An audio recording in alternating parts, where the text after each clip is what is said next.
पैसे के बाद अब आगे बढ़ते हैं और कुछ चेंजेस जो है ना वो टीम में होते चले जा रहे हैं। उन चेंजेस के बारे में हम आपको बताते चले जा रहे हैं। राजस्थान रॉयल्स से बड़ी खबर आई है। राजस्थान रॉयल्स का कप्तान जो है ना वो बदला हुआ नजर आएगा। पूरी खबर आपको बता देते हैं। शुरुआती 3 मैचेस में रियान पराग जो है वो राजस्थान रॉयल्स की कैप्टनसी करेंगे। उंगली में चोट लगी थी, उसके बाद जो है संजू सैमसन का वो ऑपरेशन भी हुआ था, उससे वो पूरी तरह से उबर नहीं पाए।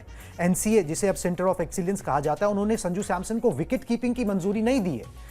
तो राजस्थान रॉयल्स ये प्लान कर रही है कि भाई या तो उनको इंपैक्ट प्लेयर के तौर पर इस्तेमाल किया जाए शुरुआती 3 मैचेस में ताकि वो जल्दी से रिकवर कर जाए, या फिर एज ए बैटरी जो है वो इस्तेमाल किया जाए।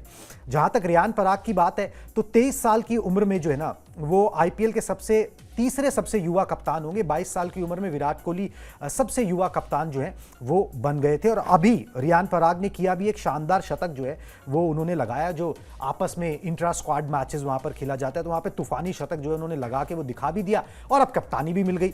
3 मैचेस में मिली है, मगर ये रियान पराग के पास ना सर चमकने का मौका है। टैलेंट था, पहले बहुत बातें होती थी इनको लेकर, मगर फिर इन्होंने बहुत मेहनत की। सूर्या वगैरह ने भी बोला कि वे एनसीए में बहुत मेहनत करी, उसका इंपैक्ट पिछले सीजन में दिखाई दिया। रन बनाए, बहुत रन बनाए, कंसिस्टेंसी से बनाए, और वो जो तमाम बुरी बातों के लिए रियान पराग का नाम लिया जाता था ना वो कहीं पे गुम गया।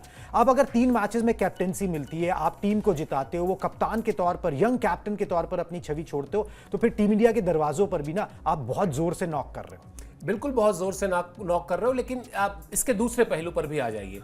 कप्तानी हमेशा अपने साथ एक दबाव लेकर आती है। यानी आप सिर्फ बल्लेबाज नहीं है, आप बल्लेबाजी के साथ साथ वो तमाम जो छोटी छोटी निटिग्रिटीज होती हैं, सिलेक्शन से लेके पिच से लेके तमाम मीटिंग्स का आप हिस्सा होते हैं, तो कई बार आपका ध्यान जो है वो बढ़ता भी है। बड़े बड़े खिलाड़ी कप्तानी से घबराते रहे, इसको स्वीकार करने में कोई दिक्कत नहीं। तो मुझे ये लगता है कि शायद पिछली सीजन में रियान पराग अच्छा खेलते थे, ये सब जानते हैं। राजस्थान रॉयल्स के लिए उन्होंने समय समय पर क्या किया है ये हमने देखा है, लेकिन पिछली बार वो पहला सीजन था जब आप उन पर भरोसा जगा था कि रियान पराग है ना अभी कर देगा। तो मुझे लगता है कि शायद ये जो अभी एक तरीके का आप इसको मेकशिफ्ट अरेंजमेंट माने कि शुरुआत के 3 मैचेस हैं, हाँ वो अच्छा करें, बहुत अच्छी बात है, उनकी टीम के लिए अच्छी बात है, उनके अंदर अगर लीडरशिप की स्किल्स हैं तो उसको देखने का मौका है। लेकिन मुझे लगता है कि बेहतरी इसी में होगी कि अपने बल्लेबाजी पर ज्यादा फोकस करें। वो जो आप एक जैसे युवराज सिंह थे, युवराज सिंह लिमिटेड ओवर्स में अगर क्रीज पर हैं तो आपकी उम्मीद नहीं खत्म होती थी, आपको लगता था कि युवराज है, अभी मैच बच सकता है, मैच बन सकता है। तो वैसे ही मुझे लगता है कि वो काम over a period of time आप और करें।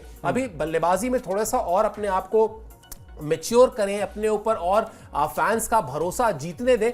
कप्तानी थोड़ा बाद में भी आए तो मुझे कोई कम से कम दिक्कत नहीं। बिल्कुल जी, मेकशिफ्ट अरेंजमेंट ही है, मगर संजू सैमसन के साथ ना मुझे लगता है हमेशा ना कुछ है उनके साथ टाइमिंग का प्रॉब्लम। ठीक है, वो जब भी लगता है कि अब यहाँ से जो है ना वो रॉकेट जो है वो जाएगा, ठीक है, यो आप मतलब जिसे कहते हैं धरती का जो होता है, पृथ्वी का जो सौर मंडल होता है उससे बाहर निकल के जो है चांद की तरफ जाएगा, कुछ ना कुछ जो है वो हो जाता है उनके साथ। चलिए कोई बात नहीं, जल्दी रिकवर करके पूरा मैदान पर उतरें, यही हमारी शुभकामनाएं उनके साथ रहेंगी।